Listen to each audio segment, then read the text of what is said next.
When I did my graduate studies at the Middle East Institute at Columbia University's School of International Affairs, I took many courses on the question of the Middle East conflict. Semester after semester, we studied the Middle East conflict as if it was the most complex conflict in the world, when in fact, it is probably the easiest conflict in the world to explain. It may be the hardest to solve, but it is the easiest to explain. In a nutshell, it's this. One side wants the other side dead. Israel wants to exist as a Jewish state and to live in peace. Israel also recognizes the right of Palestinians to have their own state and to live in peace. The problem, however, is that most Palestinians and many other Muslims and Arabs do not recognize the right of the Jewish state of Israel to exist. This has been true since 1947, when the United Nations voted to divide the land called Palestine into a Jewish state and an Arab state. The Jews accepted the United Nations partition, but no Arab or any other Muslim country accepted it.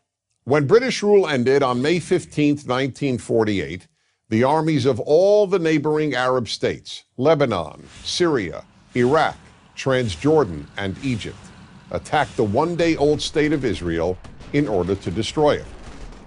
But to the world's surprise, the little Jewish state survived. Then it happened again. In 1967, the dictator of Egypt, Gamal Abdel Nasser, announced his plan, in his words, to destroy Israel. He placed Egyptian troops on Israel's border, and armies of surrounding Arab countries were also mobilized to attack. However, Israel preemptively attacked Egypt and Syria.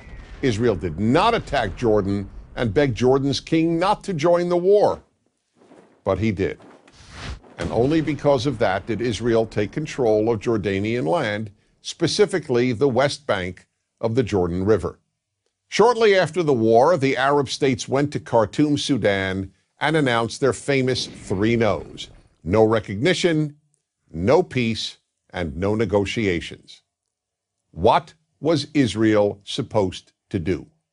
Well, one thing Israel did a little more than a decade later in 1978 was to give the entire Sinai Peninsula, an area of land bigger than Israel itself and with oil, back to Egypt, because Egypt, under new leadership, signed a peace agreement with Israel. So Israel gave land for the promise of peace with Egypt, and it has always been willing to do the same thing with the Palestinians. All the Palestinians have ever had to do is recognize Israel as a Jewish state and promise to live in peace with it. But when Israel has proposed trading land for peace, as it did in 2000, when it agreed to give the Palestinians a sovereign state in more than 95% of the West Bank and all of Gaza, the Palestinian leadership rejected the offer and instead responded by sending waves of suicide terrorists into Israel. Meanwhile, Palestinian radio, television, and school curricula remain filled with glorification of terrorists, demonization of Jews, and the daily repeated message that Israel should cease to exist. So it's not hard to explain the Middle East dispute. One side wants the other dead. The motto of Hamas, the Palestinian rulers of Gaza, is, "We love death as much as the Jews love life." There are 22 Arab states in the world, stretching from the Atlantic Ocean to the Indian Ocean. There is one Jewish state in the world, and it is about the size of New Jersey. In fact, tiny El Salvador is larger than Israel. Finally, think about these two questions.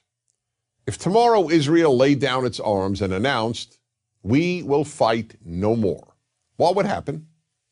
And if the Arab countries around Israel laid down their arms and announced, "We will fight no more," what would happen? In the first case, there would be an immediate destruction of the state of Israel and mass murder of its Jewish population. In the second case, there would be peace the next day. As I said at the outset, it is a simple problem to describe. One side wants the other dead. And if it didn't, there would be peace. Please remember this. There has never been a state in the geographic area known as Palestine that was not Jewish. Israel is the third Jewish state to exist in that area. There was never an Arab state, never a Palestinian state, never a Muslim or any other state. That's the issue. Why can't the one Jewish state the size of El Salvador be allowed to exist? That is the Middle East problem. I'm Dennis Prager.